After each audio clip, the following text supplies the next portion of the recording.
Hey guys. Today I'm going to retell you a movie called The Comeback. The main character in the movie is Ben, a 25-year-old guy with a baby face who is always kind and gentle to others. You'd assume he's the perfect friend, but the opposite is true. Ben is not a serial killer, but he has the power to stop time and do whatever he wants. Of course, he uses it to undress women and go about his favorite business of painting. Whether it's on the road, at the supermarket, or even at the movies, Ben freezes hot girls and makes nude portraits of them. However, it wasn't always like that. He was just a regular guy like the rest of us. He had a caring girlfriend and a promising future. After that, the movie goes back 5 weeks when things went wrong. Ben has a fight with his girlfriend Susie, who calls him a loser. He's had enough, so he breaks up with her, which makes her even angrier. She starts throwing objects at him, and at this point things slow down for Ben. After the breakup, Susie quickly recovers from the breakup and finds solace in the guy. Ben notices them together in the college cafeteria and becomes desperate. To distract himself, he begins taking art classes. Since Ben has been fond of making portraits since childhood, he easily produces beautiful paintings that surprise even his teacher. The hero specializes in creating ultra-realistic human portraits. It gets very difficult for him at night. Ben can't get over the parting, because every time he closes his eyes, he sees Susie. Days go by, and finally he has insomnia. Now the hero cannot sleep even for an hour. Memories of his ex-girlfriend gradually turn him into a depressive maniac. Overwhelmed with regret and anguish, Ben finally calls Susie and begs her to return. He also apologizes for turning their relationship into a mess, promising never to do it again. But despite the fact that the guy has fallen so low for her, Susie refuses his request and hangs up on him. This causes the hero to plunge into an even deeper abyss of despair.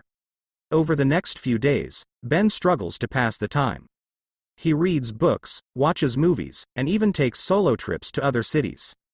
As night falls, however, he begins to suffer from insomnia and finds it increasingly difficult to concentrate on anything else. So he starts walking around at night. One day the guy goes to the local supermarket, where he notices an ad for a night shift job. Ben thinks it's a great opportunity to pass the time and make some money, so he applies right away. The next day, he interviews with manager Jenkins and ends up getting the job.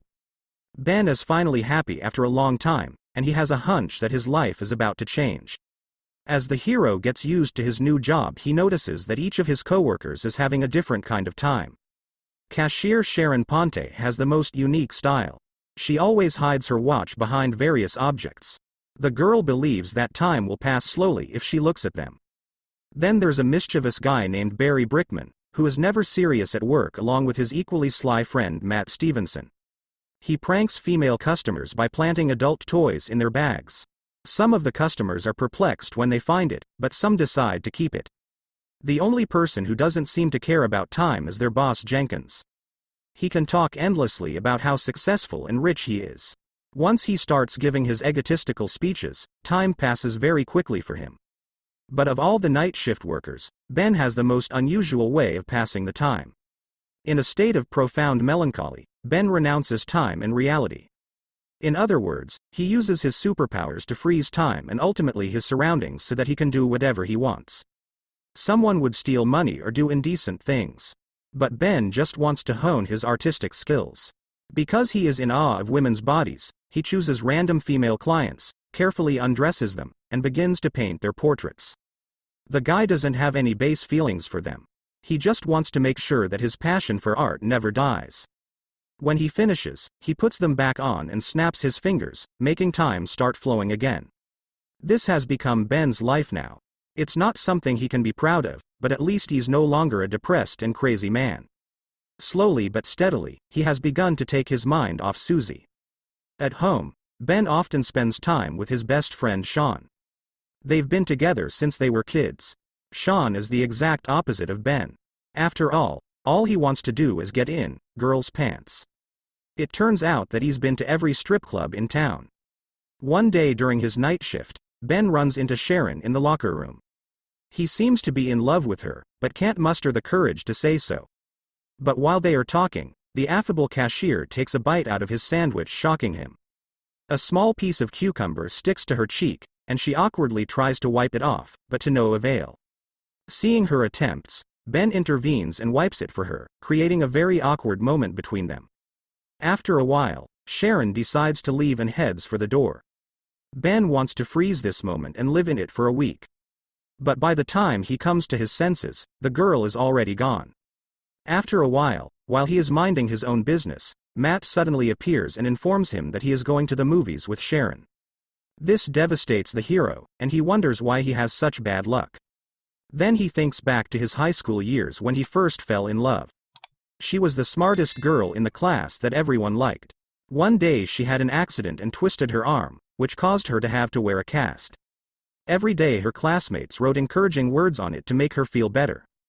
Ben wanted to write something, too, but he was too nervous to even go near her. Unfortunately, his reluctance cost him the opportunity, as the girl had her cast off a few days later. Everyone was happy to see her recovered. But when they noticed that she had grown hair on her arm, they started laughing at her. Eventually, the girl started crying, at which point Ben decided to intervene. He comforts her by telling her that he will be with her no matter what. Soon the two become good friends. One day the girl suddenly approaches Ben and asks if he wants to kiss her. Without hesitation he answers yes. And the two agree to meet at their favorite place this weekend. Ben is very excited to be kissing for the first time. He loses sleep for the next few days. And when the weekend finally arrives, he arrives early. The hero waits all day, but she doesn't come, which breaks his heart. The next day at school, Ben finally learns that the girl has moved to another town with her parents. For the first time, he feels helpless and depressed. Back in the present, Jenkins gathers all of his staff and informs them that they are going to play a friendly soccer game with his friends. Ben and the others don't want to play, but they have no other choice. During the match, the supermarket team loses big, as it becomes clear that none of them know how to play. The opponents increase the score, scoring goal after goal, and it becomes 26-0. When the hero gets bored, he freezes time and goes to the locker room to rest. Suddenly, one guy turns himself around and runs outside. This shows that Ben is not the only person who has gained this ability. After a while, he comes out and snaps his fingers, allowing time to return to its original form. In the heat of excitement, Matt kicks the ball so hard that it hits Jenkins in the face. He is immediately sent to the hospital and the rest of the team goes home, leaving Ben and Sharon alone. In the next scene, they walk into a nearby diner and try to get to know each other better. There, the guy discovers that she's alone and Matt was just kidding about dating her. She then shares her dreams with Ben and he does the same. Sharon says she's always wanted to meet an artist because she thinks they can see the true beauty of things. As they talk, it becomes clear that there is chemistry between them. After their unofficial date, Ben walks Sharon home and awkwardly ruins their first kiss by kissing her on the cheek when she wanted on the lips. The next day, Jenkins announces that he is going to throw a party for his birthday. Sharon asks Ben if he would like to go out with her. And he happily agrees. Later, Jenkins calls the guys into his office and gives them separate tasks to prepare for the birthday party. The hero is instructed to hire strippers for the party. Although he has never socialized with any of them in his life, he knows just the right person to help him. Later, he enlists the help of his best buddy Sean, promising to take him to the party if they can pull off the assignment. They then head to a local club, where Sean uses his expertise and hires a girl to party with him. The next morning, the hero gets a call from an unknown man claiming to be an art connoisseur. He has an art gallery in town and wants Ben's work displayed there. But it turns out to be a prank on Barry and Matt that the guy doesn't know. That night, Ben dresses up for the party and goes to get Sharon. As soon as she opens the door, he happily informs her that a popular organization wants to exhibit his work. Sharon heartily congratulates him, and soon they are off to the party. When they arrive, it is already in full swing. Sean is rejected by a girl Matt and Barry dance and Jenkins acts as DJ. At this point, the hero notices his ex-girlfriend Susie among those present. It turns out that she is the girlfriend of Jenkins' brother. Soon a stripper arrives and warms up the party. In particular, Sean instantly makes a connection with her. Meanwhile, Ben goes to the bathroom, where he runs into Susie. Wasting no time, she declares that she wants them to make up and be a couple again. The guy, of course, doesn't want that, since he's already met the love of his life. But the girl keeps insisting. Out of the blue, she even kisses him. Ben immediately pushes her away. But when he turns around, he realizes that Sharon has seen it all. The hero tries to explain that it's not what it seems, but she walks away. After a while, Ben goes straight to Sharon's apartment and tries to explain everything to her, but she is too blinded by her anger. When she starts throwing obscenities, the guy gets upset and leaves. Because of the breakup, he slips back into his world of depression and insomnia. The only thing he looks forward to is meeting the supposed company that called him from the art gallery. In the next scene, that day finally arrives, and Ben goes there with some of his best work.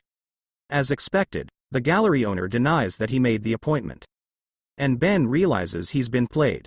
But as he is about to leave, the owner notices some of his sketches of Sharon and asks to see them. Unsurprisingly, he likes them, and Ben is asked to exhibit his work in the gallery. A few days later, Sharon receives an official invitation to Ben's art show. Although she is angry with him, she still decides to visit the gallery. When the girl gets there, she is surprised to see that all the works there are dedicated to her.